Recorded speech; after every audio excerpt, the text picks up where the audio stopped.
अब तक आपने सुना कि कावेरी जी अपनी तीनों बेटियों ईशा, मोहिनी और सुहाना की शादी 3 घर जमाई लड़कों के साथ करवा देती है।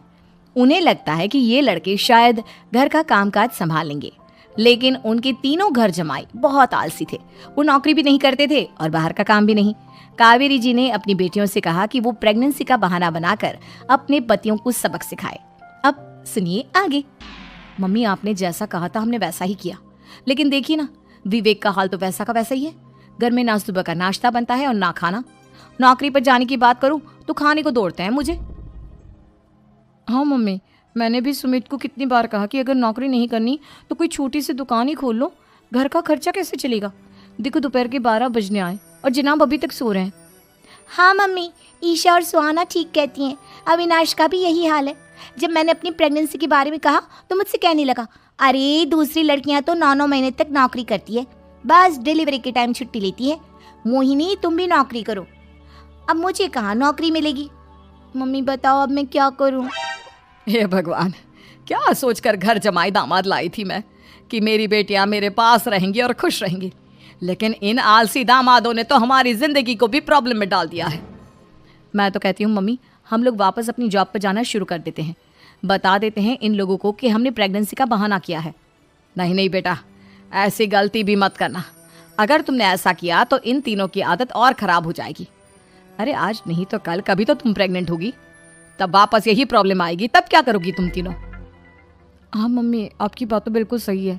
इन लोगों को तो सुधारना ही पड़ेगा। लेकिन कैसे? अपने बच्चों के आने की खबर सुनकर भी इन लोगों पर कोई असर नहीं हो रहा।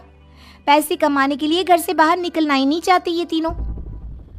अब मेरे दिमाग में एक प्लान आया है। तुम तीनों चिंता मत करो, उन तीनों को बुलाओ, फिर मैं बात करती हूँ। थोड़ी देर बाद कावेरी जी अपने तीनों दामादों को सामने बुलाकर अपनी बात कहना शुरू करती हैं। अविनाश, सुमित और विवेक, देखो बेटा, मैं ना तुम तीनों से बड़ा प्यार करती हूँ, इसीलिए तो तुम्हें घर जमाई बना कर रखा है मैंने। अरे मम्मी जी, सीधे सीधे कहिए ना, क्या बात है? प्यार तो हम भी आपको बहुत करते हैं। अरे मम्मी जी, आपकी इज्जत भी बहुत करते हैं। अरे भई, आपके जैसी सास और कमाने वाली बीवी सबको मिलती है क्या? हाँ मम्मी, विवेक और सुमित ठीक कह रहे हैं।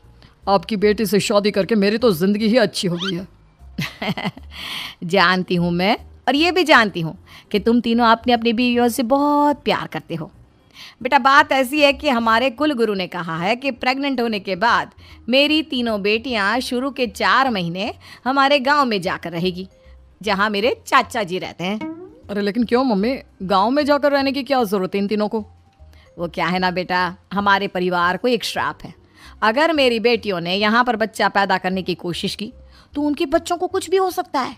इसलिए अब से लेकर 4 महीने पूरे होने तक इन्हें गाँव वाले घर में रहना पड़ेगा। हाँ तो इसमें प्रॉब्लम क्या है मम्मी जी? हम भी वहाँ जाकर रहेंगे, पिकनिक मनाएंगे। अरे भाई, बीवी जहाँ हम भी वहाँ।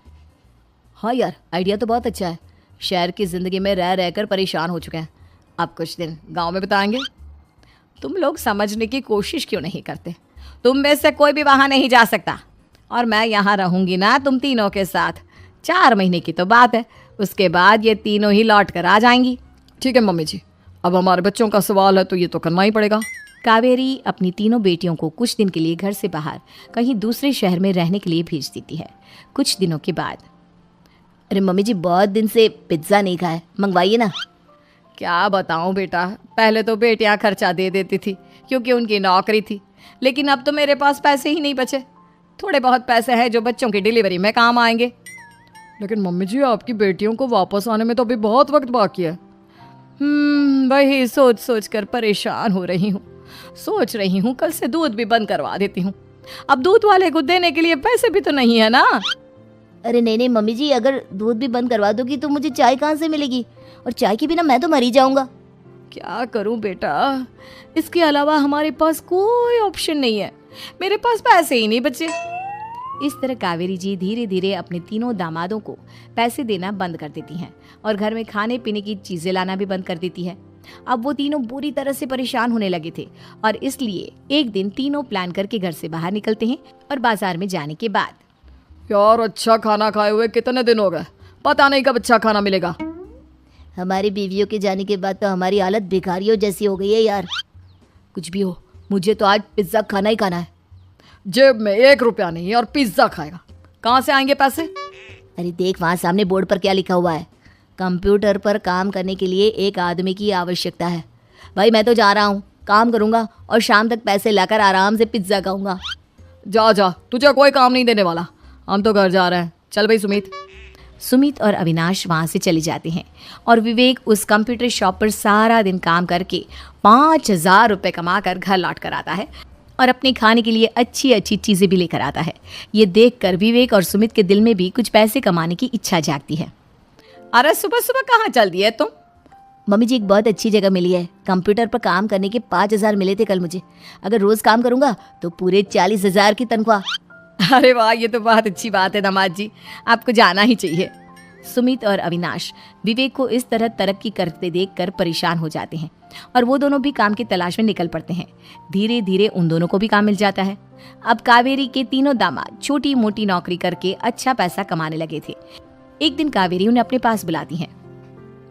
अरे वाह, विवेक 40,000 कमा लेता है, अविनाश 60,000 और सुमित तुम भी 40,000 के आसपास कमा ही लेते हो।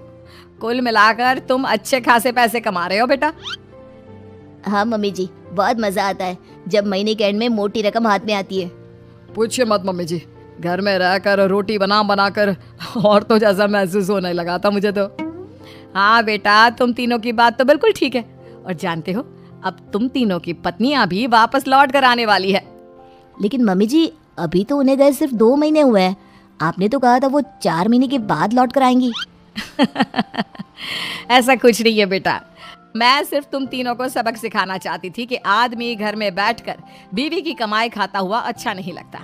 इस दुनिया में हर इंसान को मेहनत करनी चाहिए, काम करना चाहिए, चाहे वो औरत हो या आदमी, ताकि अपने परिवार को संभाल सके। कावेरी की बात सुनकर उन तीनों को अपनी गलती का एहसास होता है और कावेरी उन्हें सच बता देती है कि ईशा, सुहाना और मोहिनी शहर में ही कहीं दूसरी जगह रह रहे थे। शाम के वक्त उन तीनों की पत्नियां लौट कर आ जाती है और कावेरी जी का परिवार एक खुशहाल परिवार की तरह रहने लगता है।